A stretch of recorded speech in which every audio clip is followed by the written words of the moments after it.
My name is Christina Rehbein.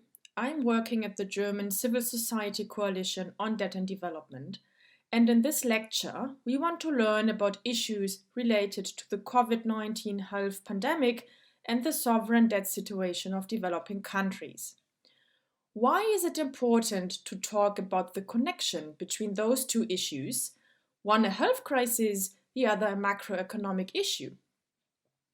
Firstly, when it comes to fighting the pandemic domestically, the fiscal space a country has is of utmost importance. As you can see on slide 13, the immediate health crisis caused by the virus made it necessary to spend additional financial resources on measures to support the local economy under lockdown, as well as on immediate health measures to contain the virus. The existing fiscal space to do this spending is also defined by the debt service that needs to be paid to creditors. Now, if the country is already highly indebted, it faces a very difficult trade-off between spending on measures to curb the pandemic and to stimulate economic recovery, and setting aside revenue to service the debt obligations. If debt payment is prioritized in a crisis, economic recovery usually is going to suffer, making it even harder to collect the required fiscal revenues. Now, secondly, you may have wondered why on slide 13 the part on the health crisis is colored in gray. This is because when it comes to the pandemic and discussions on the debt situation of countries, it is not so much the immediate health crisis that has an impact on the economic and the debt situation, but what affects especially developing countries even more dramatically, that is the economic crisis that has been caused by the pandemic. The pandemic caused a global recession not seen since World War II. 170 countries, which is almost all countries in the world, will experience negative growth this year due to the pandemic's economic fallout. The International Monetary Fund, the IMF, had to downgrade its projections for world economic growth this and next year already several times due to the very sharp contraction of the world economy. Now, as said, this recession particularly affects developing countries, given their vulnerability to external shocks. What is an external shock? That is, events that countries cannot control at all, such as lower world market prices for commodity exports. Given that the world is more or less entirely under lockdown, countries produce less. At the beginning of the pandemic, especially China. Then there were, and I think still are, border closures everywhere. And both things mean that there is less demand for commodities of developing countries. This lowers world market prices and also leads to lower volumes of exports. Still, many developing countries are heavily concentrated on a few export commodities, which means such a drop in prices and volumes affects them heavily. Then other external shocks due to the pandemic.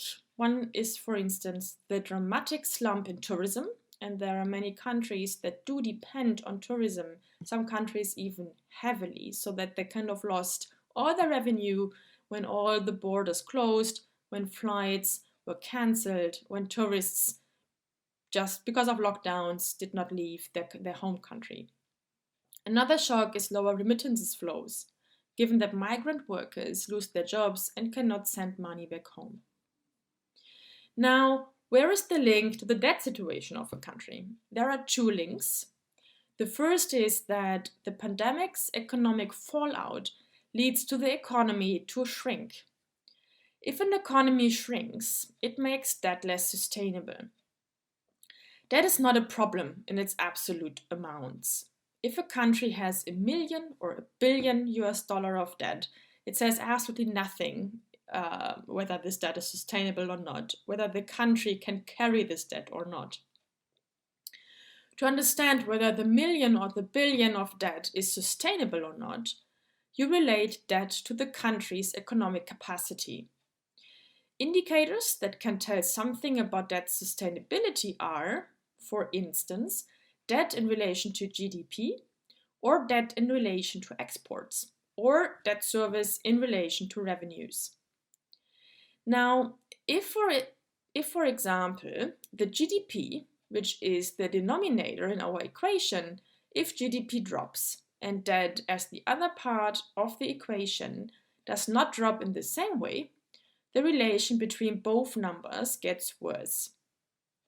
At some point, when the indicator gets too high, when the relation between both numbers gets too bad, debt can become unsustainable and the country is in trouble. And this is what happens with COVID-19, that the fallout of the pandemic, something countries do not have at all under their control, exacerbates their debt situation. The second link, that's the so-called transfer problem. What is a transfer problem?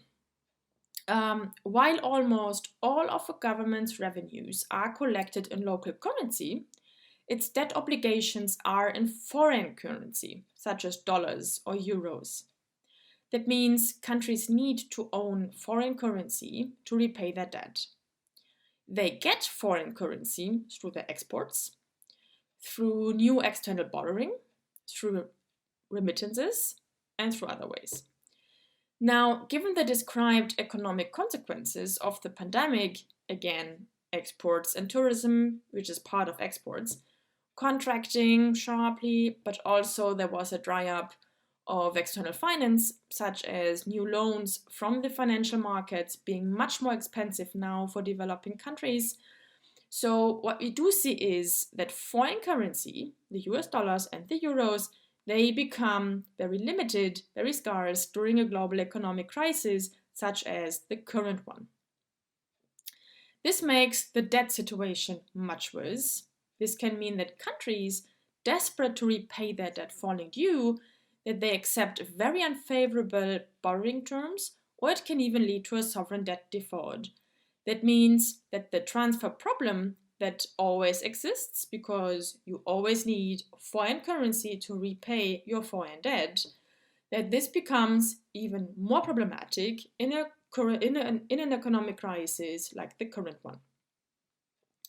Now, as you can see in the first few slides, the pandemic has hit most developing countries in an already dire debt situation, which has built up for many years. Before the corona pandemic was there, many observers already have talked about 2020 being the year we enter into a new global debt crisis. Actually, the next global debt crisis was there already, end of 2019, given that a broad range of countries already had to suspend their debt payments. This already dire debt situation means countries entered the pandemic with very limited space to react to the pandemic, and with the prospect that COVID-19 makes things worse and lead them to a sovereign debt default. This does not only have consequences for managing the pandemic, but it also has consequences for longer-term development prospects. It is expected that 10 years of progress in poverty alleviation will be reversed, with world poverty levels rising again the first time since 1998. The IMF even fears that there is a risk of a lost decade of development. There has been one such lost decade in the past, which was during the debt crisis of the 1980s in Latin America. Finally, the final reason why it's important to talk about debt and COVID-19 is that debt relief is seen as a tool to support countries in the current situation. This kind of tool, debt relief in general, that has received much attention at the beginning of the pandemic from policymakers in lending and in borrowing countries alike. Now, here are two issues to consider. The first issue is debt service relief, which means the debt payments that are falling due in a year. Debt service relief, that can actually support countries when it comes to liquidity in the short term to react to the pandemic, which means if the debt service is cancelled, if it doesn't have to go to creditors, it can help countries to react to the crisis and have the financial means for that. The second issue to consider is the resolution of a debt crisis, which has been caused or which has worsened by the corona pandemic, which requires a much more comprehensive debt restructuring, a much more comprehensive approach than just cancelling debt service in a given year. Let's start with the short-term response. Debt relief can actually be a very powerful tool to free resources that are already in the country. So countries will have budgeted for debt service that will fall due in a particular year.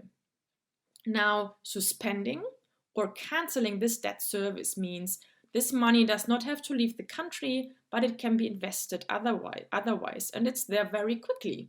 It doesn't have to be mobilized through very lengthy pledging processes, as is sometimes happening with disaster aid, where donors outside the country have to meet, have to negotiate, have to mobilize money. Here, when we speak about debt service relief, the debt service is already in the country. It's just that it doesn't leave the country, but is being freed up to be invested otherwise. In March and April this year, it was the Group of 20, which is an informal group of the biggest economies in the world, G20, which regularly meets to discuss and decide on rules for the world financial system, the one group. And then the other one was the IMF, both which made debt service relief possible. Actually, that the G20 and the IMF decided on debt service relief for a number of countries. This is a very remarkable step. It's a very welcome step, especially because it is the first time since 15 years that powerful creditors did agree on debt relief for a whole group of countries. We will come back to that. Now, the G20, they did not cancel any debt service, but they offered a suspension from May until end of the year.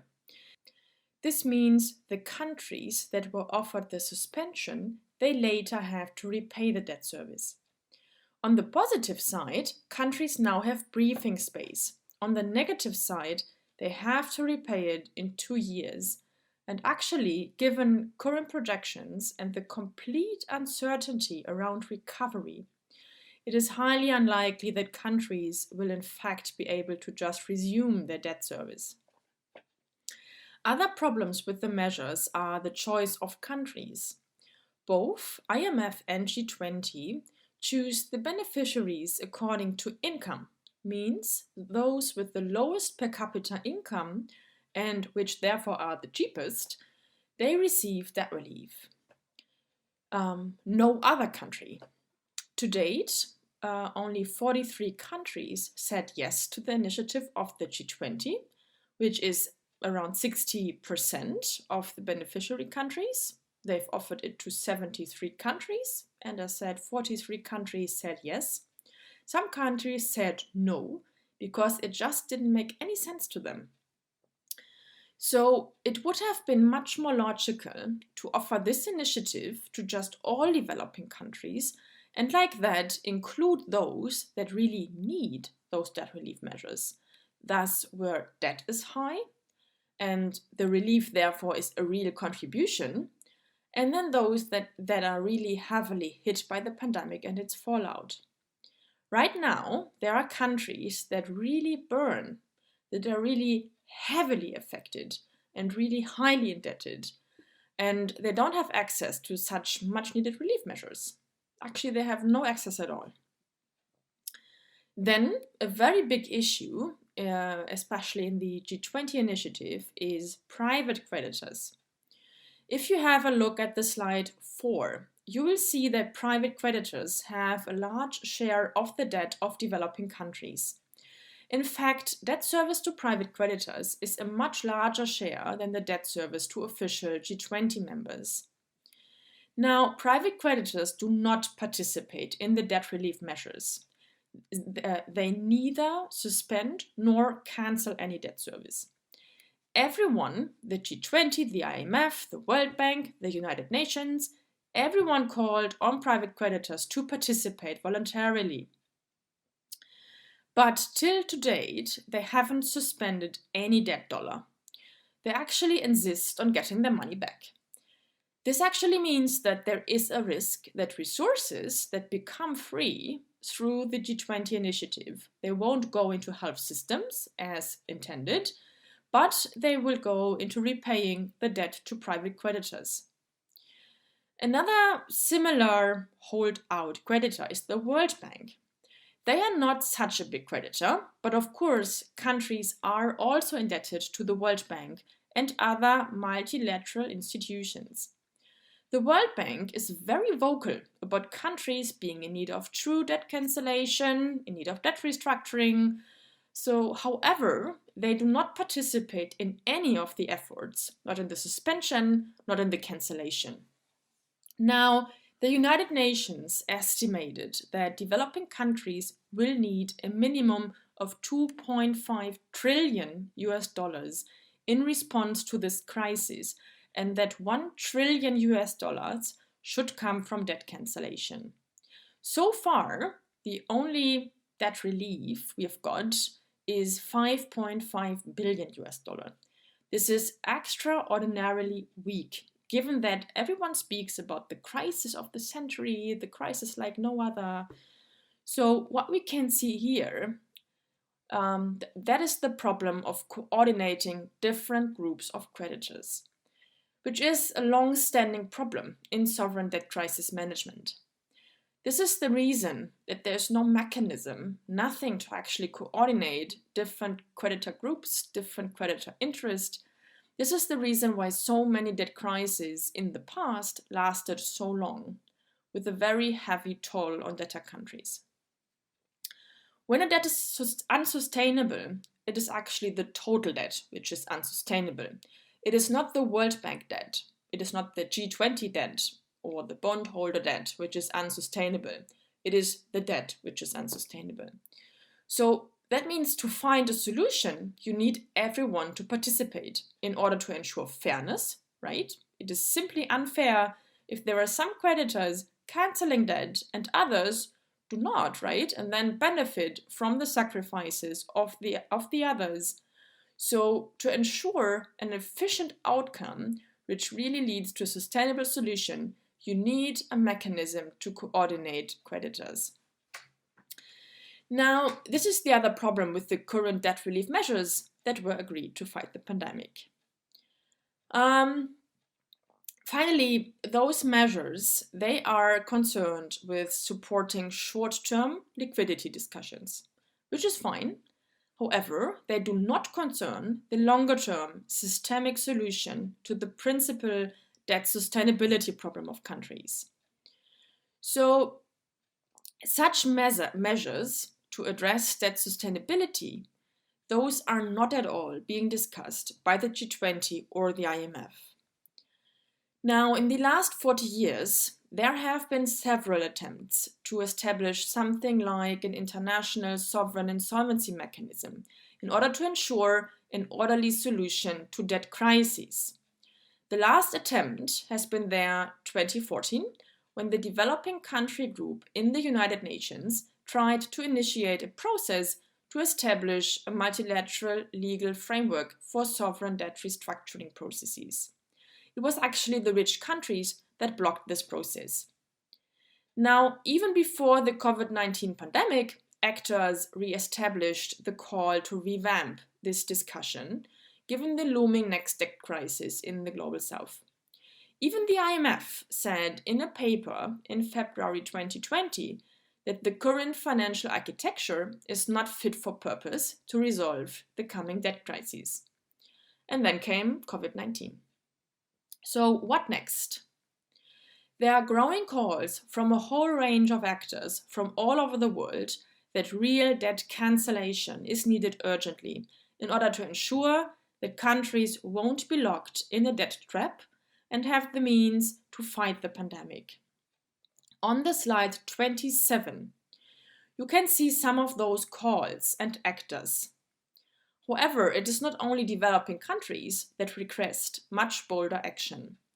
It is civil society, it is academics, it is the heads of the World Bank and the IMF, it is the UN General Secretary, it is whole country groupings, all demanding debt cancellation to prevent worse from happening. On the slides 28 until 30, you can see some of the more or less common demands, which is cancel the debt service. So not just suspend it, but cancel it. I think it was the African Union demanding at least a cancellation of debt service for 4 years. Others, I think, demanded until the corona pandemic is over, but all of them, which is common, is cancel it, do not just suspend it. Then another demand is that it is important to extend relief measures to all borrowing countries in need. This is really key, to insist on debt relief to be offered on basis of need and not on what is the cheapest for the lenders. To really reach those that need it the most, it is necessary that there is a flexible offer of a debt service moratorium to all developing countries, because it is the debtor country who is in the best position to decide whether they want to accept it or whether they don't need it. Another common demand is that all the creditors participate in relief measures. And in this context, the most important demand to the member governments of the G20 is to make binding provisions to include the private sector into the measures. There is a need to challenge the current model where paying off private creditors is seen as being in the interest of the whole system when we have a systemic crisis. So there is a need to push for binding rules to involve private creditors, which means it is not enough to ask them for voluntary contribution. They just don't participate voluntarily. So it is mainly the private sector of the G20 countries that is involved in developing country debt. Thus, it is just the political will that is needed from G20 governments to force them by law. There is a broad range of proposals on how to do that. One which we favor is a resolution of the World Security Council, given that the World Security Council has the mandate to make binding provisions. In 2024, the World Security Council, as an example, had a resolution which made sure that oil revenues from Iraq were immunized against claims from creditors. So there is a kind of blueprint how to make sure that creditors cannot touch revenues, cannot, let's say, claim the debt service. All members of the Council, of the World Security Council, are G20 members. So it should be in their interest to make sure that their debt relief, their debt suspension they offer, that this is really invested into health systems and not into supporting free riders in their private sector. Finally, there are also growing calls for the initiation of another process in the United Nations for a multilateral standing sovereign debt restructuring mechanism in order to be able to react quicker next time to debt crises. Now, maybe a few last words on what we can actually expect on further debt relief measures. It is not clear yet what the G20 and others will actually decide next. There is a growing recognition from a broader range of creditors, such as the IMF, the World Bank, but also lately the so-called Paris Club, which is a club of bilateral official creditors, mainly rich countries, that developing countries may face debt distress and that the current measures are not enough. Thus, there is pressure to really cancel debt. There is a meeting in October during the IMF and World Bank annual meetings where the G20 finance ministers will decide on the future of their debt service suspension initiative. It is entirely unclear whether they will decide concrete debt cancellation. So far, the only thing that is known is that they may go for a longer time period of the suspension, the debt service suspension, which is not at all near what people demand. So one important point to discuss and to reflect upon is that the G20 will base any further decisions on the analysis of the IMF when it comes to how the world economy is expected to develop and how actually debt sustainability is going to look like.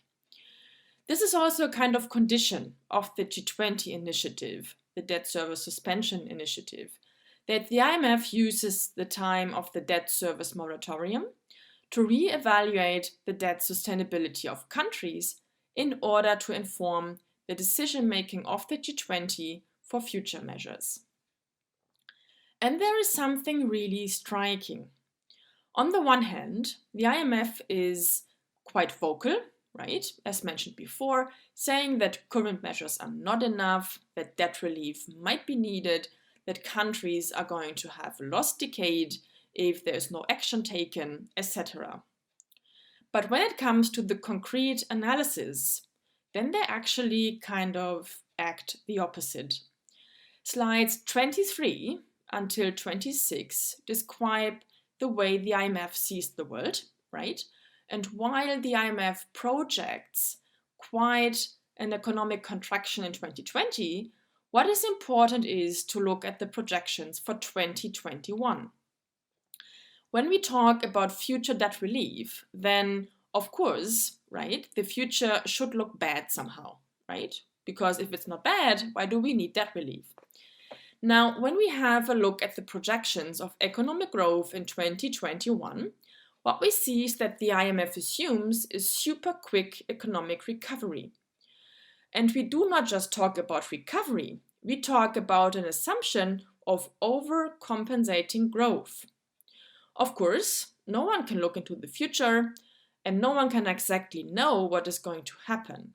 But right now, it doesn't seem too likely that the whole crisis and the whole fallout of the crisis, of the pandemic, is going to be entirely over end of this year, which means in 4 months. On the slides, what you see is aggregated figures, right? You see the projection for economic growth for advanced economies, emerging economies, but in an aggregated form. We have checked individual country debt sustainability analysis, which means individual country analysis. And we do see a very systematic pattern that systematically there is this optimistic growth projection.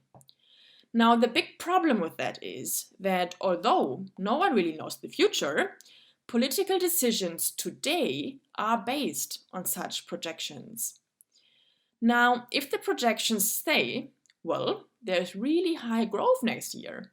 Further debt relief measures are somehow not needed, right? Because countries can, of course, just grow out of their crisis. Now, this kind of political approach, this kind of calculated optimism, this is nothing new, nothing only related to the current crisis. This was the approach in the developing country debt crisis in the 1980s, and it was the approach more recently in the debt crisis of Greece. The Greek story that is being displayed as an example on slide 26. And if you have a look at the graph displayed there, you see on the left side the GDP, and then from top to bottom you can see the growth projections as well as real developments from the 5 debt sustainability analysis for Greece from 2010 until 2015. What you can see is that year after year, given the pressure of reality and worsening economic prospects for Greece, the IMF had to move the curve again and again downwards. However, in all those 5 debt sustainability analyses, they never stopped to assume that in the moment where there is the kind of change from reality to projections, they never stopped to assume that there will be super fantastic recovery. Right? This is the kind of upwards curve that you can see, even though the line is bottom, more downwards, It's always then a steep curve when it comes to the projection. Now for Greece, this meant that calculated debt cancellation needs were really little. They were too little, which is why Greece was in a crisis for a really long time. All right, we are coming to the end of this lecture. Finally, I would like to say a few words on extra resources to engage more with the issues described. I would definitely recommend to read the paper from the UN Conference on Trade and Development, the UNCTAD, which is from the beginning of the pandemic. It is from April. But it is really a great source to dive deeper into the debt implications of the COVID-19 pandemic. The link and the title of the resource that's mentioned in the lecture outline. Then there are two resources which I think will definitely encourage some reflective thinking, which is on the one hand the communiqué of the G20 finance ministers meeting from July this year, where you can see the kind of official rhetoric. It's quite a long paper. I think it's only paragraph 6, which is on debt and which is on their debt service suspension initiative. So this is what you should look at, paragraph 6. And then you should read the analysis of the communiqué by Eurodad, the European Network on Debt and Development, which is the fourth source mentioned in the outline document. Then I think there are two more sources which are really powerful, which is the speech of the Prime Minister of Ethiopia, which is also mentioned in the outline document. And then the statement, which is really recent, the statement by the Alliance of Small Island States, EOSIS, which is also really powerful, I think, and it's a whole country grouping demanding much bolder action, and we will see how that works out. The link to that statement that is on slide 27. Now, I really hope that this recording and the lecture was useful, and I'm really looking forward to meeting all of you on the 2nd October during the Zoom webinar. Thank you very much.